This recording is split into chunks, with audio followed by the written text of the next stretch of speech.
తెలంగాణలో మూడో విడత పంచాయతీ ఎన్నికలు ముగిశాయి. చివరి దశలో కూడా కాంగ్రెస్ పార్టీ అత్యధిక స్థానాల్లో గెలిచింది. ఈ విడతలో భాగంగా 3752 గ్రామాలకు, 28410 వార్డులకు పోలింగ్ జరిగింది. సర్పంచ్ పదవి కోసం 12652 మంది, వార్డు మెంబర్లుగా 75725 మంది పోటీ చేశారు.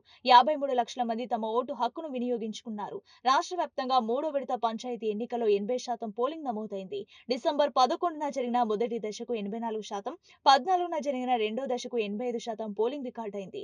మొత్తానికి తెలంగాణలో పంచాయతీ ఎన్నికలు ముగిసిపోయాయి. ఇదిలా ఉండగా రాష్ట్రంలో నూతనంగా ఎన్నికైన సర్పంచులు డిసెంబర్ 22న ప్రమాణ స్వీకారం చేయనున్నారు. డిసెంబర్ 20న అనుకోగా దాన్ని రద్దు చేస్తూ పంచాయతీరాజ్ శాఖ ప్రకటన చేసింది. డిసెంబర్ 22న అపాయింటెడ్ తేదీగా ఖరారు చేసింది. ఈ క్రమంలోనే అందరి అభిప్రాయాలను పరిగణలోకి తీసుకున్న ప్రభుత్వం తేదీని మారుస్తూ ప్రమాణ స్వీకార కార్యక్రమాన్ని 2 రోజులకు వాయిదా వేసింది. మరిన్ని ఎలక్షన్ అప్డేట్స్ కోసం చూస్తూనే ఉండండి కొడుగురి 24/7 న్యూస్ టీవీ.